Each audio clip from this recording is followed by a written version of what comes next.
The Sox front office is going to look a little bit different going into 2025.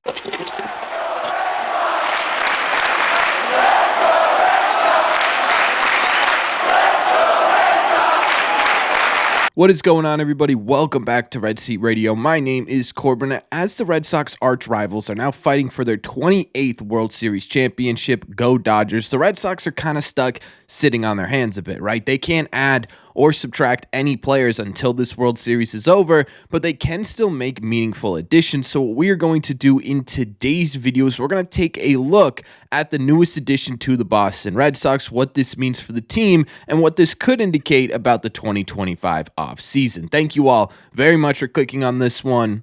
Let's get into it. Okay, so for those of you who did miss the news yesterday, it was reported that the Red Sox have hired Taylor Smith to right now an unclear role, but most believe he will end up being the assistant GM for the Red Sox for the 2025 season. Taylor Smith was poached from the Rays, where he had originally held the position of director of predictive modeling, which does sound incredibly nerdy, mostly because it is kind of a nerdy position. I know a lot of people in the comments are immediately going to say something along the lines of, oh, this is another step in the Red Sox becoming the Tampa Bay Rays. And while I understand the argument, first let's understand what this actually means for the Red Sox. I think the first thing, or the first step in that, is to understand what Smith's role with the Tampa Bay Rays was, because director of predictive modeling is a bit of a mouthful. However, Chris Cotillo actually did a really great job of breaking down what that really meant in baseball terms for the Tampa Bay Rays. Basically, what it was he oversaw the player evaluation models and helped the baseball research and development staff. A small example of what this could possibly look like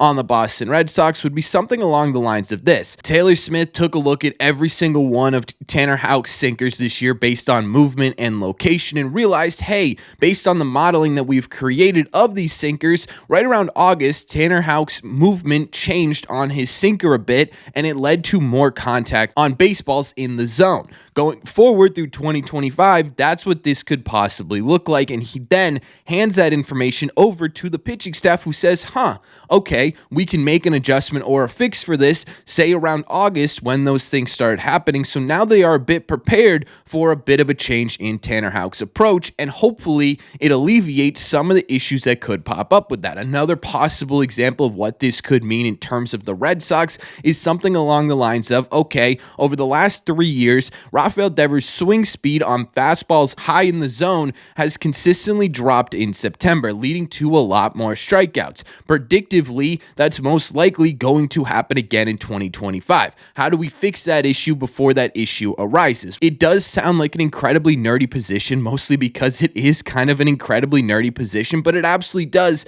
100% have a real world effect and could absolutely affect how the Red Sox go about taking a look at some of this stuff going forward. Not only that, but it's also how the Red Sox evaluate potential free agents. They utilize some of these models to take a look at, hey, is Teoscar Hernandez going to be as impactful as a player as he was in the Dodgers if we sign him to a 3-year deal or a 2-year deal? What is the difference in production going to look like in terms of the value that we are putting out? It also has to do with prospects as well. Taking a look underneath the hood at some of these guys and saying, okay, which one of these guys are we predicting is going to have the sort of biggest uptick when he gets to the majors? Which one of these guys do we predict is going to struggle when we get to the majors, right? At the end of the day, this is absolutely going to have a big impact on how the Red Sox approach both free agents, additions to their team and promotions, and adjustments the players that are currently on this team are going to make. Personally, I don't think that's a bad thing at all. I think the Red Sox taking a different approach as to how they look at free agents and how they look at promotions and adjustments in season isn't a bad thing at all, considering this season they didn't do a super fantastic job of being a successful team. They were a dead even mediocre team. Whatever is going to help them get to that next level, and if that is predictive modeling and numbers on a sheet instead of, hey, let's bring in Jim Fox, I don't know, a random name, right? The 6 68-year-old who only listens to pitches, the guy from Trouble with a Curve or whatever. It doesn't matter. As long as it helps this team, I'm all in for it. So breaking it down a little bit more, it does kind of make sense why the Red Sox would be interested in Taylor Smith. The other thing we need to understand here is the actual role that he is going to play in the Red Sox organization, because it's not just simply going to be, oh, he was doing predictive modeling for the Rays, he must be doing predictive modeling for the Red Sox. I'm sure that is absolutely going to be part of his role in the Red Sox organization, a big reason why they brought him over here, but the predicted role that he is going to be in is as an assistant GM. He's going to join, which would now become a five-headed dragon for the Red Sox in that front office, joining names like Raquel Ferreira, Mike Groopman, and others who have been in that role for a very long period of time. And speaking of Mike Groopman, that's sort of the role the Red Sox expect Smith to sort of take over, which is just sort of the general analytic GM role, right? He's going to be the numbers guy in this sort of group of assistant GMs, which means he's most likely going to be helping out with the way the entire organization takes a look at analytics, which again might not be a bad idea to have a new set of eyes on the numbers that the Red Sox are producing. And speaking of Mike Groopman, they're also going to most likely be moving him into more of a player acquisition type GM role, which again is going to have an impact on how the Red Sox go about acquiring free agents. So basically what this is going to be is a bit of a new outlook on the way the Red Sox approach in-game adjustments, the way they approach acquisition for players, and the way they approach promotions, which again, like I explained, I don't think it's a bad thing at all. The Red Sox right now can't do anything on the field to improve their chances of being better in 2025. They simply are not allowed to do that according to MLB rules. What they can do is better themselves in terms of the approach that it's going to take to really improve the play on the field. And if a guy like Taylor Smith coming in, the Red Sox believe is going to be part of that, I absolutely believe they should have brought him in. I think this is inherently a positive thing. Now, I know a lot of people are going to be sitting there and they're going to be upset that another nerd or whatever you want to call it is joining the fold of this Red Sox front office. And I think I understand why, mostly because Chaim Bloom came in and he was heralded as sort of the king of the nerds, the guy who's going to be the most analytical approach the Red Sox have ever had and bring him to the promised land, and didn't end up doing that. So a lot of people have this sort of negative connotation when it comes to these sort of nerdy dudes being in the front office for the Boston Red Sox. But again, I really don't think it's inherently a bad thing for the Red Sox to do. I think a lot of the comments are going to say something like, we don't want nerds in the front office, we want quality players for this Red Sox team. But again, if the Red Sox aren't physically capable of bringing in new players at the moment, why shouldn't they put themselves in a better spot to do that when the window does open, right? They're not allowed to do anything until a couple of days after the World Series. So why would they sit on their hands and do nothing, just patiently waiting to add those quality players? How do you think those quality players are added? Why do you think guys like the Dodgers are able to take players like Ryan Brazier, who is miserable on the Red Sox, Michael Kopech, who is never very good on the Chicago White Sox, and put them into prominent roles on a World Series team? It's not because they had baseball dudes who were in that front office saying, man, I can smell Ryan Brazier's fastball, that one's going to be a good one. No, it's because they have nerds like this in their analytical department who predicted, hey, if we make a change to Ryan Brazier, if we add a cutter